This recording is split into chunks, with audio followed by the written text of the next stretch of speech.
Olá, terráqueos! Meu nome é Luna, eu sou nutricionista e comunicadora popular e hoje a gente vai fazer mais um Reagindo a Comentários. O vídeo de hoje é mais para responder perguntas sobre alimentação e nutrição ou temas sobre saúde que vocês deixam lá nos comentários e que nem sempre dá para eu responder nos vídeos, então esse vídeo aqui vai ser para isso. Mas antes de começar, eu já queria pedir para você fazer o quê? Deixar aquele like, se inscrever no canal, ativar o sininho para não perder nenhum conteúdo novo. Se você gosta do meu trabalho e pode contribuir financeiramente com o canal, tem o Pix aqui na tela, na descrição tem sempre um link do meu Apoia-se. Você também pode se tornar membra ou membro do canal para ter acesso ao conteúdo exclusivo da área de membros. E se estiver precisando melhorar a sua relação com a alimentação, você também pode marcar uma consulta comigo. Todas essas informações vão estar sempre aqui na descrição. É isso. Bora lá! O primeiro comentário foi no vídeo do soro caseiro. E a Carol perguntou: por que tem que guardar o soro fisiológico na geladeira? E mesmo assim tem validade? Se não tem contaminação no bico.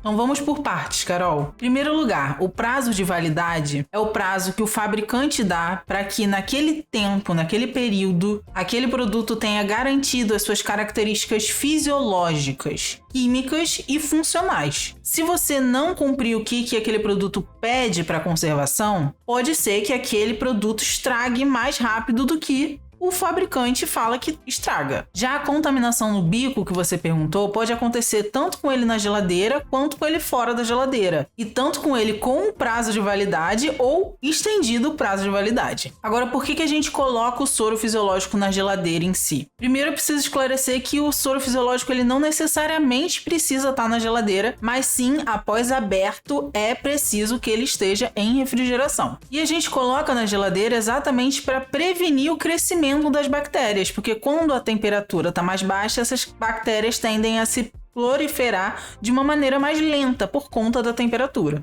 E o soro não tem nenhum tipo de conservante contra a proliferação de bactérias, por isso é importante a gente colocar na geladeira depois de aberto ele. Importante olhar também que tem um prazo de validade para você utilizar ele depois de aberto. E caso você utilize depois desse prazo, o fabricante não vai garantir que esse produto vá funcionar da forma com que ele diz. A refrigeração de até 4 graus Celsius suprime a proliferação de fungos e bactérias. E é por isso que a gente guarda os nossos alimentos na geladeira. E é exatamente por isso que também a gente coloca o soro depois de aberto na geladeira. A segunda pergunta é da Mari. E ela disse: se puder explicar como funciona o soro caseiro, o que é água, sal e açúcar, para que serve e em quais casos? Aqui ela botou o que é sal, açúcar e água só para especificar que é o soro caseiro. Mas a pergunta em si é para que ele serve e em quais casos ele funciona. Eu já tinha falado um pouquinho num vertical, que foi onde ela fez esse comentário. E agora eu vou explicar um pouquinho mais especificamente sobre o soro caseiro. Bom, primeiramente vamos lembrar o que é o soro caseiro, né? Que é aquela solução de 1 litro de água para 1 colher de chá rasa de sal, aproximadamente 3,5 gramas, e 2 colheres de sopa de açúcar, que são aproximadamente 20 gramas. Tem até umas colheres medida que a gente vê por aí em algumas farmácias para você fazer o soro caseiro direitinho. E soro caseiro ele só é nessas proporções. Se for diferente disso, não é soro caseiro. O soro caseiro ele é indicado para tratar desidratação,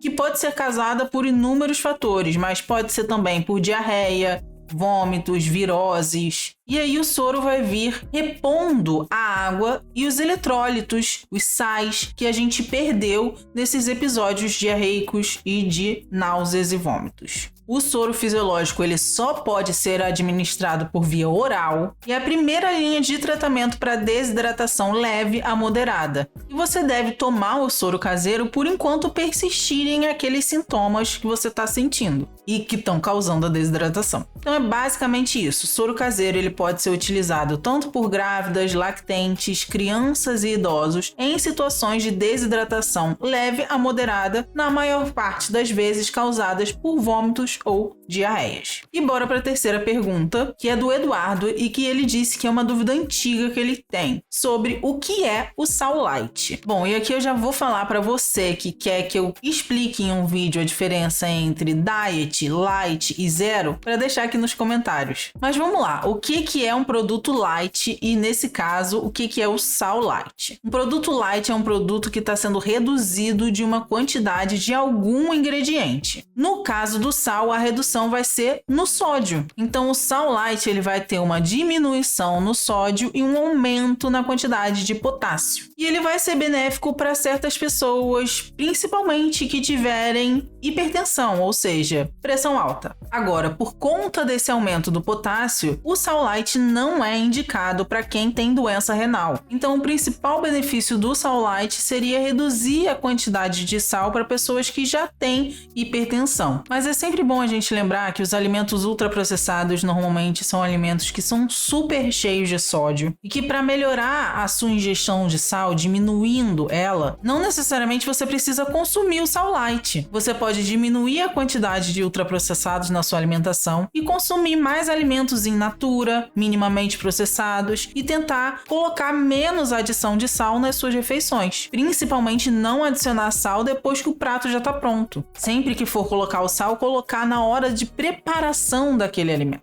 E escolher temperos naturais, sem ser os temperos prontos, que também tem muito sódio. Bom, Eduardo, espero que você tenha entendido o que é o sal light. Bora para a próxima pergunta? Essa pergunta é do Stickster9127, falando que faz 2 refeições por dia por ser mais prático, e perguntando se ele está fazendo isso errado e se tem algum risco de fazer apenas 2 refeições por dia. Bom, eu posso imaginar que é muito mais prático realmente a gente só parar 2 vezes por dia para se alimentar. Mas será mesmo que essa é a melhor opção? E aí, pensando nos riscos, vamos avaliar aqui o cenário. Imagina que você é uma pessoa que acorda, toma o seu café da manhã, vai trabalhar. Ali entre o café da manhã e o almoço, você come uma fruta, uma barrinha de cereal. Depois, em torno de meio-dia, 1h da tarde, você faz o seu almoço com arroz, feijão, uma salada, uma carne. Depois ainda come uma sobremesa. De tarde, você faz ali um lanche, come um pão, toma um leite, um café com leite. Quando você chega em casa do trabalho de noite, você faz o seu jantar, bem parecido com o que foi ali no almoço. E antes de dormir, você ainda faz uma refeição levezinha, uma outra fruta, umas oleaginosas. Do outro lado, tem o Sticker, que mandou essa pergunta aqui pra gente, que faz apenas 2 refeições. Ele não falou quais são, mas vamos imaginar que é o café da manhã e o almoço. Vocês acham mesmo que essa pessoa que fez apenas 2 refeições vai conseguir as mesmas quantidades de proteínas, carboidratos, gorduras e micronutrientes como as vitaminas e minerais e o outro indivíduo que fez 6, 5 ou até 4 refeições por dia? Muito provavelmente não. Não só porque você não vai conseguir ingerir o volume de comida que você deveria ingerir num dia inteiro em apenas 2 refeições, mas porque você também não vai conseguir ter a variabilidade de alimentos que você teria fazendo em mais refeições em apenas 2 refeições. Então eu entendo que seja mais prático, eu entendo que às vezes a gente está tão tomado pela rotina de trabalho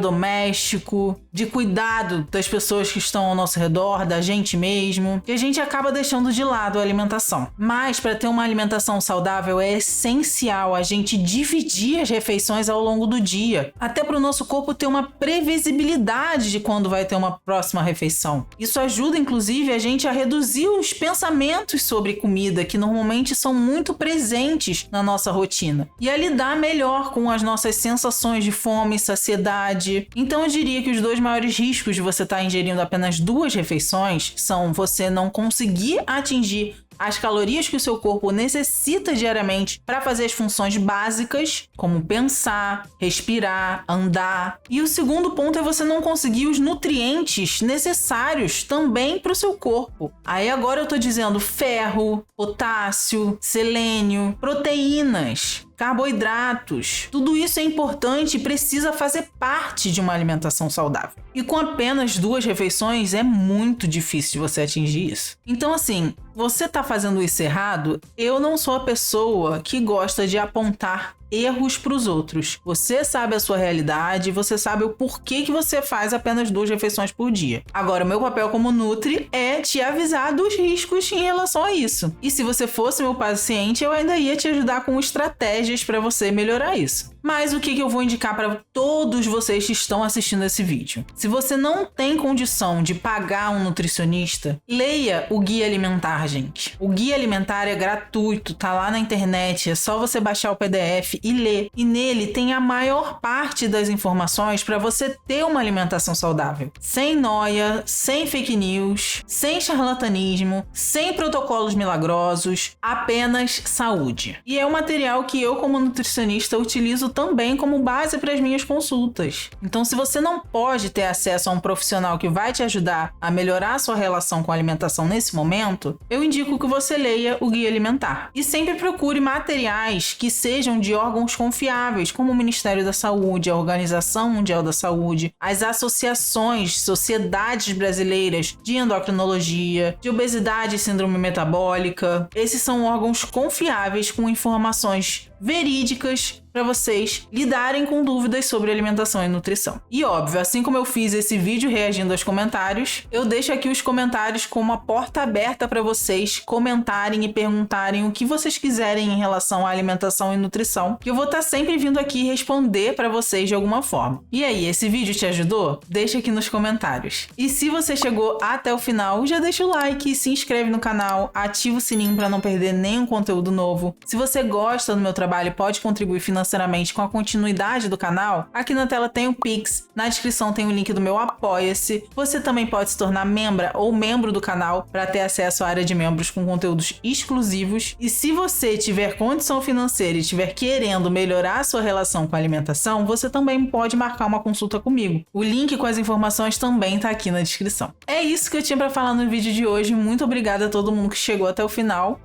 Beijos e até a vitória!